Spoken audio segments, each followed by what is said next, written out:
it is interesting to hear him saying most Americans would call that common sense. But again, the divide is so great now. The definition of what is common sense, no one really on the left or right seem to agree on that. It sure is. I have to tell you something. My observation. I mean, you may. I'm curious about Candy's view on this. I talk to a lot of affluent people, and I find many of them are prepared to pay higher taxes. They're not all against this. What they will do, though, they will do that if it's part of some deal where the government cleans up that act and stops wasting money as they see it. They don't want to, and they don't want to be vilified.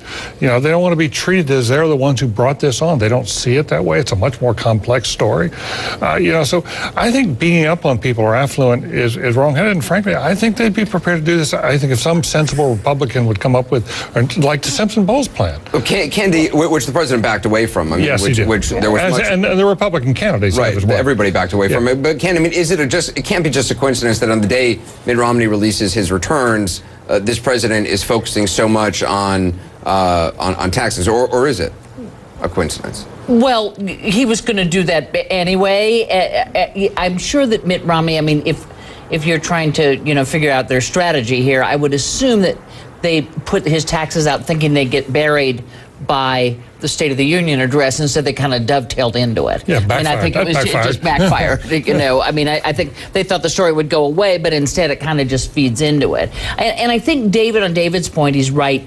People want to be wealthy. It's not like they hate wealthy people. They want to be a wealthy person. So I do think that there is some danger in vilifying those who make more money, etc. I also think what's interesting here is that Republicans have been talking for a year about tax reform, and the president spent most of the speech. So you think, oh, good, well.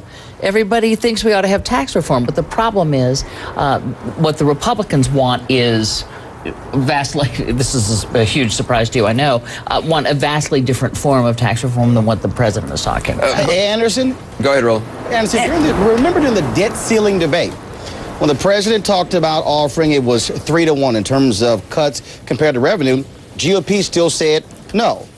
You've seen that take place. So the issue is not, to David's point, people out there saying, I want to pay more, I want to make sure that there are cuts. The problem is that the GOP has made it clear, absolutely no increases, no taxes whatsoever. So that's where you have this whole back and forth. And so for the president to make that point again, and what did he say? We went through that whole deal. Where did it get us? Exactly what did we get out of that conversation? And so at some point, Republicans and Democrats have to say, if I'm going to give a little bit, you have to give a little bit. But it simply can't be, hey, I want no increases whatsoever, total cuts. That's what the president said. I'm sorry, that's not going to happen.